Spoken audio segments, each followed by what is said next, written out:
શું અમદાવાદના ઓઢવમાં કોર્પોરેશન ઊંઘતું ઝડપાયું છે? ઓઢવ વોર્ડની મુકેશનગર સોસાયટીમાં જનતાનો રોષ હવે ફાટી નીકળ્યો છે. કેટલાય સમયથી અહીં પીવાના ચોખ્ખા પાણીને બદલે નળમાં ગટરનું ગંદુ પાણી મિક્સ થઈને આવી રહ્યું છે. સ્થાનિક રહીશો લાચાર બનીને આ દૂષિત પાણી પીવા મજબૂર બન્યા છે, જેને કારણે રોગચાળો ભય તોડાઈ રહ્યો છે. આજે ધીરજની સીમા ઓળંગી ગઈ અને સ્થાનિકો નેતાઓ સાથે મળીને કોર્પોરેશનની ઓફિસે પહોંચ્યા હતા, જ્યાં માટલા ફોડીને સરકાર અને તંત્રને જગાડવાનો પ્રયાસ કરવામાં આવ્યો હતો.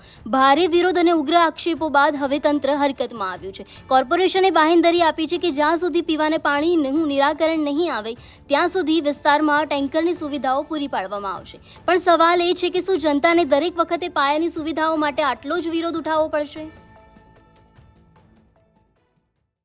ફરિયાદ એ લોકો એમ કે છે એક વર્ષથી ગંદુ નથી આવતું, 2 કે 3 દિવસથી આવતું. એના અનુસંધાને જે ખારીકટ કેનાલ ડેવલપમેન્ટ થાય છે, એનો જે ક્રોસમાં ટ્રેન લાઈન આવતી હતી એમાં કામગીરી ચાલુ હતી, એમાં લાઈનો તૂટી જાય. એના કારણે જે એક દિવસ પાણી મેનહોલ ને બધું ચોકઅપ થયું, એના કારણે જે ગંદુ પાણી હતું એ અમે સોલ્વ કરી દીધું છે. હવે કોઈ પાણી ગંદુ આવતું નથી. તેમ છતાં અમે કાલે હું વિઝિટ કરી અને ચેક કરીશું. કોઈ ગંદુ પાણી આવશે, લોકોને ગંદુ પાણી ન મળે એની અમે વ્યવસ્થા પૂરેપૂરી કરેલી છે.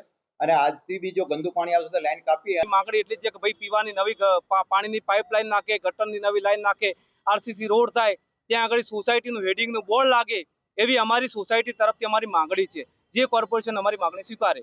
અગાઉ આ બાબતને લઈને સ્થાનિકોએ કઈ જગ્યાએ રજૂઆત કરી? અગાઉ મૌખિકમાં કોર્પોરેશનમાં રજૂઆત કરી છે. ભાજપના 4 કોર્પોરેટર છે ઓઢવમાં, એમને રજૂઆત કરી છે. તે છતાંય ભાજપના 4 કોર્પોરેટરો અને મ્યુનિસિપલ કોર્પોરેશનના અધિકારીઓ આંખ આડા કાન કરીને બેઠા છે. કોઈનું સાંભળતું નથી.